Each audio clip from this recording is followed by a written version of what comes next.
राम मंदिर प्राण प्रतिष्ठा कार्यक्रम का निमंत्रण ठुकराना इंडी गठबंधन और खासतौर से कांग्रेस को भारी पड़ता जा रहा है।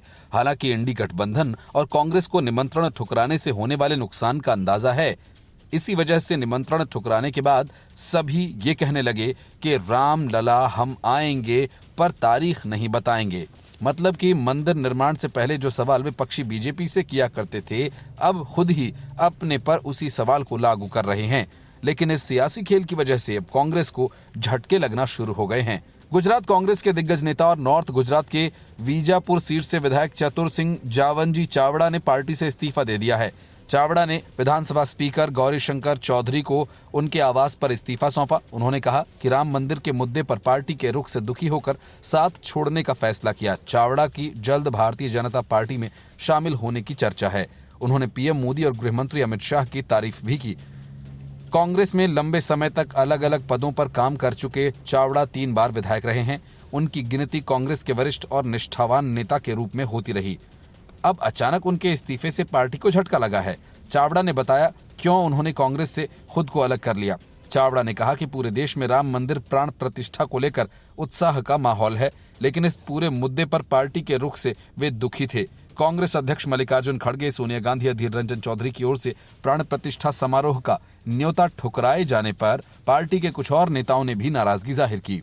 चावड़ा ने कहा कि मैंने कांग्रेस के लिए 25 सालों तक काम किया, अब इस्तीफा दे दिया है। वजह ये कि जब पूरे देश के लोगों में प्राण प्रतिष्ठा को लेकर आनंद की लहर है, आनंद की लहर में भागीदार होने के बजाय पार्टी इसका जो रवैया है उससे मैं भी नाराज हूं। 2022 के गुजरात विधानसभा चुनाव में बीजेपी को प्रचंड जीत मिली थी और बीजेपी की प्रचंड लहर के बाद भी जेसी चावड़ा अपनी सीट बचाने में सफल रहे थे।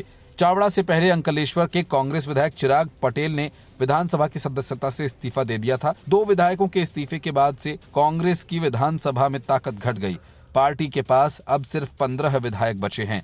2022 के चुनाव में पार्टी ने 182 में सिर्फ 17 सीटों पर जीत हासिल की थी। विधायक पद से इस्तीफा देने के बाद चावड़ा ने प्रधानमंत्री नरेंद्र मोदी के काम की तारीफ की। चावड़ा ने कहा कि हाल के देश की जो स्थिति उसके हिसाब से फैसला लिया गया है। चावड़ा ने बीजेपी में शामिल होने के सवालों पर सीधा जवाब नहीं दिया, लेकिन माना जा रहा है कि फरवरी के पहले हफ्ते में चावड़ा बीजेपी में शामिल होंगे। सीजे चावड़ा ने 2022 के विधानसभा चुनाव बीजेपी के कद्दावर नेता और रमन भाई पटेल को हराकर सीट जीती थी। चावड़ा ने बीजेपी में जाने के सवाल पर कहा कि अपने विधानसभा क्षेत्र के मतदाताओं से बातचीत करके आगे का फैसला लूंगा। गुजरात में सीजे चावड़ा के इस्तीफे के बाद 3 सीटें खाली हो गई हैं। चावड़ा का इस्तीफा ऐसे वक्त पर हुआ जब कांग्रेस नेता राहुल गांधी भारत जोड़ो न्याय यात्रा लेकर गुजरात भी आ रहे हैं। पहली भारत जोड़ो यात्रा में गुजरात को शामिल नहीं किया गया था, तब बीजेपी ने इसे काफी मुद्दा भी बनाया था। भारत जोड़ो यात्रा के चलते राहुल गांधी गुजरात विधानसभा चुनावों तक सिर्फ 2 रैली कर पाए थे। चावड़ा काफी लंबे वक्त से कांग्रेस में थे। चावड़ा के इस्तीफे के बाद चर्चा है कि वे साबरकांठा लोकसभा सीट से बीजेपी के प्रत्याशी भी बन सकते हैं। गुजरात में अभी सभी 26 लोकसभा सीटों पर बीजेपी का ही कब्जा है।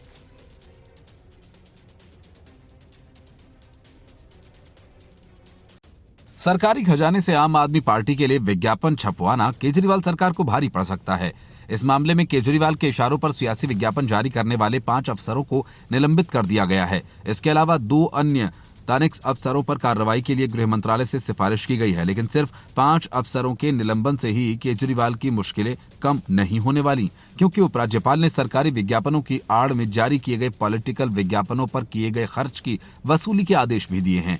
अब सारी रकम आम आदमी पार्टी से वसूली जाएगी।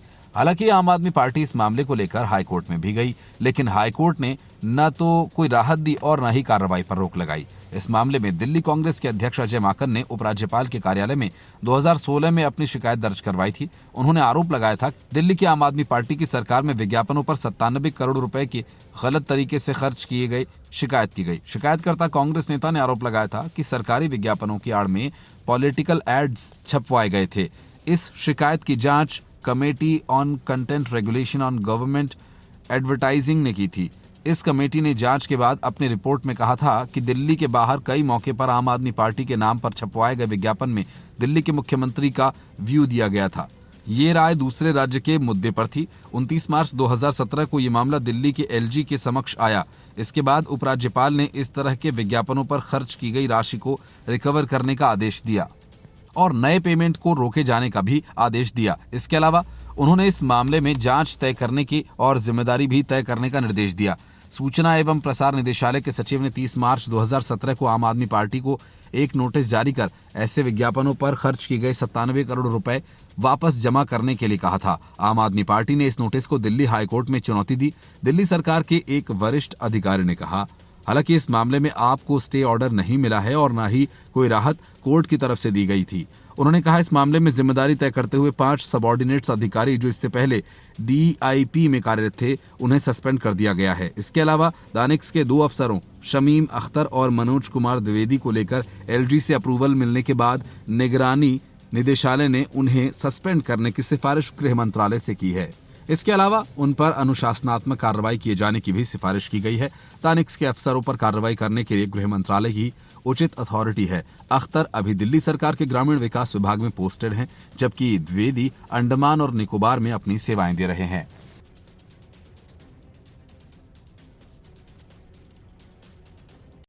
2019 के लोकसभा चुनाव के दौरान कांग्रेस के 2 प्रवक्ता प्रियंका चतुर्वेदी और संजय झा पार्टी छोड़कर चले गए। अब लगता है कि 2024 के चुनाव के पहले कांग्रेस का एक और तेज तर्रार प्रवक्ता पार्टी से इस्तीफा देगा। असल में मामला कांग्रेस प्रवक्ता आलोक शर्मा का है, जिन्हें कांग्रेस ने नोटिस जारी कर सवाल पूछे। असल में मामला विधानसभा चुनाव में हार का है। कांग्रेस के राष्ट्रीय प्रवक्ता आलोक शर्मा ने पूर्व सीएम कमलनाथ के मत्थे हार का ठीकरा फोड़ दिया और लगे हाथ उन पर कई आरोप भी लगा दिए। आलोक शर्मा की बातों से कमलनाथ नाराज हो गए। गांधी परिवार के करीबी कमलनाथ को विधानसभा चुनाव में सीएम फेस बनाया गया और पार्टी ने अपनी तरफ से उन्हें खुली छूट भी दी। कमलनाथ के लोगों ने आलाकमान के सामने ये बातें रखी थी। साथ ही आलोक शर्मा पर कार्रवाई किए जाने की मांग की। 15 दिन कांग्रेस अपने स्टैंड को लेकर असमंजस में रही और कमलनाथ को लेकर कई तरह की खबरें हवा में तैरने लगी। 18 जनवरी 2024 को कांग्रेस के मीडिया विभाग के राष्ट्रीय अध्यक्ष पवन खेड़ा ने आलोक शर्मा को कारण बताओ नोटिस जारी किया और 2 दिनों के अंदर उनसे जवाब मांगा। आखिर 15 दिन तक कांग्रेस के चुप रहने और फिर नोटिस जारी करने के संकेत साफ हैं कि पार्टी आलोक शर्मा के खिलाफ कार्रवाई करने के मूड में है। के पास अब 2 ही विकल्प बचे हैं, या तो अनिल शर्मा कार्रवाई का इंतजार करें या फिर उसके पहले ही पार्टी से अलग हो जाएं। अनिल शर्मा ने पार्टी पर भी कई गंभीर आरोप लगाए थे। असल में एक इंटरव्यू में कांग्रेस प्रवक्ता आलोक शर्मा ने कहा था कि कमलनाथ ने पार्टी की गाइडलाइन को दरकिनार करते हुए प्लेन में एक महिला पत्रकार को इंटरव्यू दिया। पत्रकार को विपक्षी गठबंधन ने ब्लैकलिस्ट कर दिया। इसे लेकर कांग्रेस पार्टी में नाराजगी थी। आलोक शर्मा उसी इंटरव्यू में उन्होंने कहा, पिछले 4-5 साल में जिस तरीके से कमलनाथ का क्रियाकलाप रहा, ऐसे में सवाल यह है कि क्या बीजेपी के साथ उनकी सांठगांठ तो नहीं। राष्ट्रीय प्रवक्ता आलोक शर्मा ने यह भी उन पर आरोप लगाया था कि वो कहीं न कहीं ये नहीं चाहते थे कि मध्य प्रदेश में कांग्रेस की सरकार आए। मैं ऐसी घटनाओं की सीरीज के बारे में बता सकता हूं। आलोक शर्मा डंके की चोट पर उस इंटरव्यू में कह रहे थे कि हमारे सीनियर नेताओं से यह गलती हुई, उस व्यक्ति को पहचाना नहीं, उस व्यक्ति को पहचानना चाहिए था। आलोक शर्मा ने कहा कि मध्य प्रदेश सरकार क्यों गिरी, इसकी तन्मयता के साथ आकलन होना चाहिए था। इस पर कुछ क्यों नहीं हुआ। टिकट वितरण में उस व्यक्ति ने इतना अहंकार दिखाया, इसके बावजूद लोगों को समझ में नहीं आया। उन्होंने अखिलेश कहा, 1-2 सीट लेकर अगर गठबंधन के लोग साथ रहते तो अच्छा रहता। उस व्यक्ति के अहंकार ने मध्य प्रदेश में इलेक्शन के माहौल को पलट दिया। टिकट वितरण में उन्हें पूरी तरह से उनका हठयोग रहा। और आगे आलोक शर्मा ने कहा कि इन चीजों को लेकर मध्य प्रदेश के कार्यकर्ताओं को अंदेशा था। ये भी चुनाव से पहले आदिवासी पर पेशाब करने का मामला आया था और उस पर कांग्रेस को बड़ा आंदोलन करना चाहिए था, लेकिन कमलनाथ ने करने नहीं दिया। इसके साथ ही उन्होंने सवाल उठाया कि कमलनाथ के घर ईडी और सीबीआई क्यों नहीं पहुंचती। कांग्रेस पार्टी ने इसे अनुशासनहीनता का मामला मानते हुए नोटिस थमा दिया और आलोक शर्मा से 2 दिन के अंदर जवाब मांगा गया है।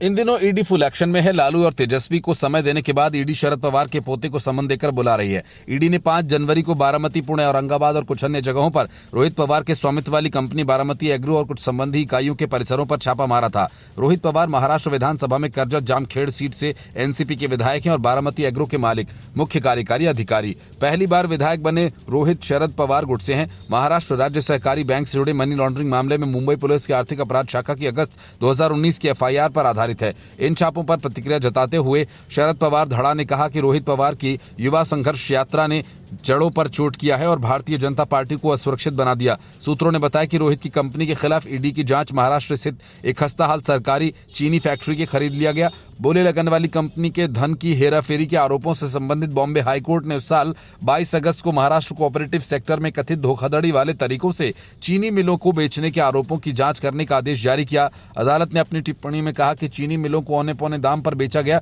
इनमें से एक चीनी मिल रोहित पवार ने भी खरीदी। कोर्ट के आदेश के मुताबिक मुंबई पुलिस की ईओडब्ल्यू विंग ने एफआईआर दर्ज की थी। इससे पहले ईडी ने जमीन के बदले रेलवे नौकरी मामले में घोटाले से जुड़े धन शोधन मामले में राष्ट्रीय जनता दल प्रमुख लालू यादव, उनके बेटे उप मुख्यमंत्री तेजस्वी यादव को अपने पटना कार्यालय में पूछताछ के लिए समन जारी किया। सूत्रों ने बताया लालू प्रसाद 29 जनवरी को पेश होने के लिए आएंगे और 30 को तेजस्वी यादव को बुलाया। अधिकारियों ने बताया कि एक टीम समन देने के लिए प्रसाद की पत्नी और बिहार की पूर्व मुख्यमंत्री राबड़ी देवी के पटना स्थित आधिकारिक आवास गए।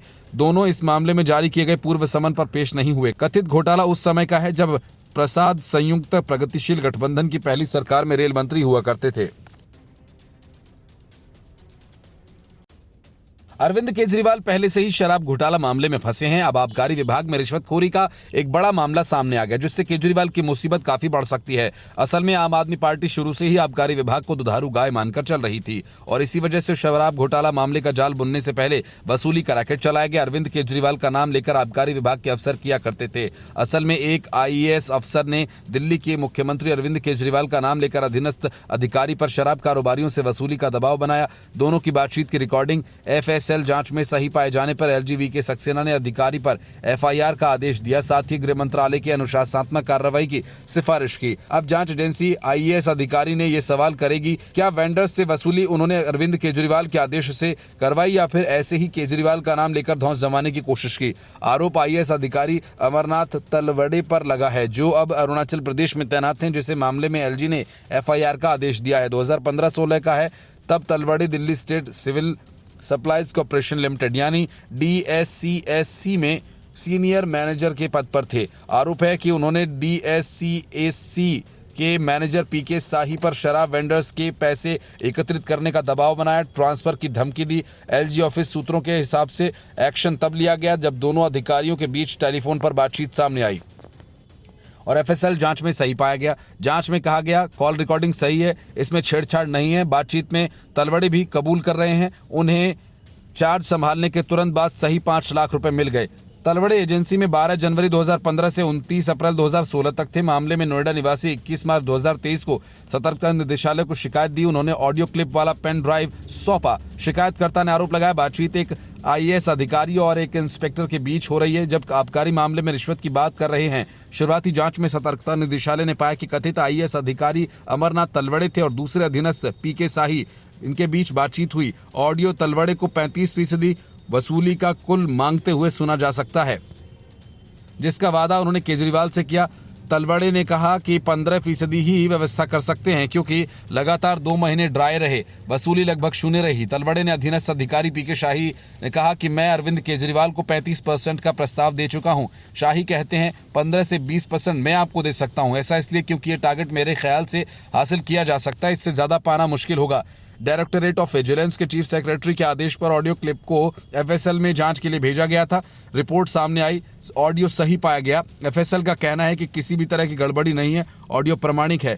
इस पर विधि के पास इसे भेजा गया। विभाग का कहना है कि मामले में FIR के योग्य है, जानकारी के आधार पर केस दर्ज किया जाना चाहिए। Bureau report, news of India.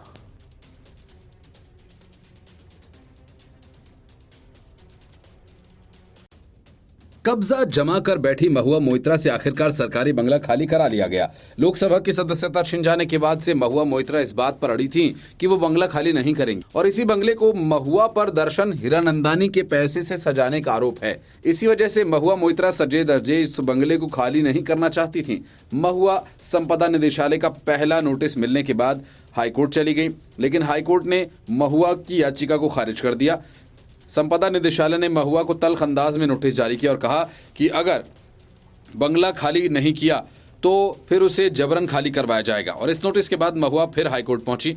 Lok Sabha चुनाव का बहाना बनाया, उनका किसी अस्पताल में इलाज चल रहा है, इस पर कहा कि वो अकेली महिला हैं। लेकिन हाईकोर्ट ने महुआ मोइत्रा को साफ कह दिया कि बंगले में रहने का उनका कोई अधिकार नहीं बनता, इसलिए उसे तुरंत खाली कर दें।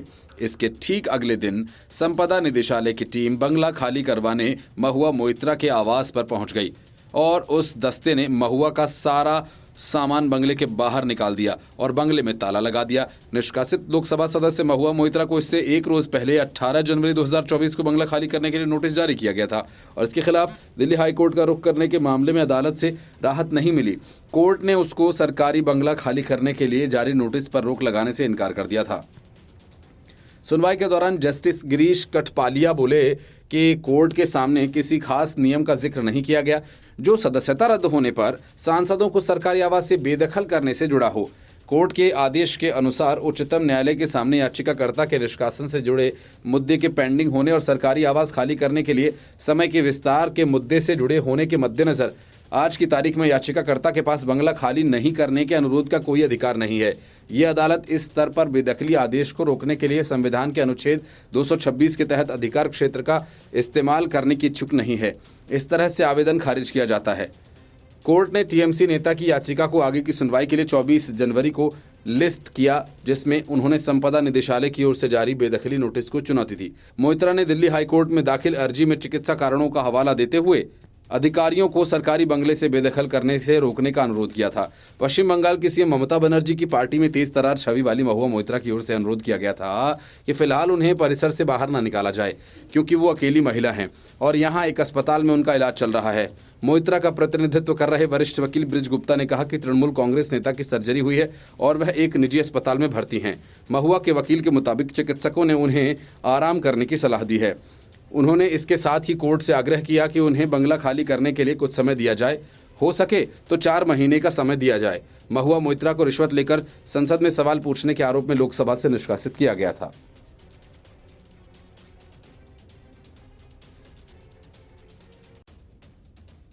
उद्धव ठाकरे के सीएम रहते कोविड काल में महाराष्ट्र में जमकर घोटाले हुए। हद तो तब हो गई जब कोविड काल में गरीबों को दी जाने वाली खिचड़ी में भी घोटाला कर दिया गया। आदित्य ठाकरे के करीबी नेता ने गरीबों को कम खिचड़ी बांटकर अपना खजाना भर लिया। अब ईडी ने इस मामले में शिवसेना यूबीडी नेता सूरज सुरेश चौहान को अरेस्ट कर लिया। प्रवासी मजदूरों को 250 ग्राम खिचड़ी की जगह महज 125 ग्राम खिचड़ी दी गई और इस खेल में करीब 7 करोड़ का घोटाला किया गया। सूरज चौहान की गिरफ्तारी को उद्धव ठाकरे की पार्टी ने बदले की भावना से की गई कार्रवाई बता दिया। आदित्य ठाकरे ने सूरज चौहान की गिरफ्तारी पर गर्व जताया और कहा कि वे झुके नहीं, सत्ता के साथ नहीं गए और बिके नहीं, इसलिए उन्हें अरेस्ट कर लिया गया।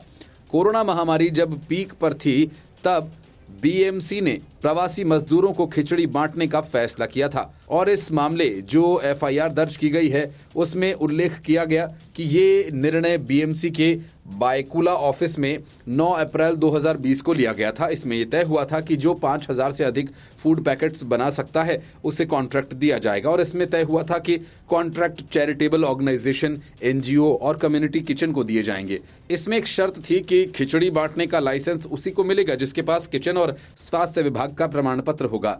एफआईआर में कहा गया कि बीएमसी ने नियमों की अनदेखी की और नियमों के उलट कॉन्ट्रैक्ट हासिल किए गए। सूरज चौहान ने आरोपी निजी firm force one multi services को अनुबंध हासिल करने में मदद करने के लिए अपने राजनीतिक प्रभाव का इस्तेमाल किया। ऐसा इस तथ्य के बावजूद किया गया कि फोर्स वन मल्टी सर्विसेज खिचड़ी उपलब्ध कराने के मानदंड में फिट नहीं बैठती थी क्योंकि उसके पास खाद्य विभाग का लाइसेंस नहीं था। इसलिए फर्म ने इसे एक अन्य फर्म स्नेह कैटरर्स को उप ठेका दे दिया। मुंबई पुलिस पिछले साल 1 सितंबर को आर्थिक अपराध शाखा ने एक केस दर्ज किया था। इसमें बीएमसी के अधिकारियों के साथ कुछ व्यक्तियों को आरोपी बनाया गया था। पुलिस ने शिकायत दर्ज करते हुए कहा था कि इस पूरे घोटाले में बीएमसी से 6 करोड़ 37 लाख रुपए की धोखाधड़ी की गई। बाद में इस मामले की जांच की तो सामने आया कि मजदूरों को खिचड़ी भी कम दी गई, 250 ग्राम की जगह 125 ग्राम। ईडी को ट्रांसफर हुआ था केस। एजेंसी का दावा है कि फोर्स वन मल्टी सर्विसेज द्वारा सूरज चौहान को लाखों रुपए का भुगतान किया गया।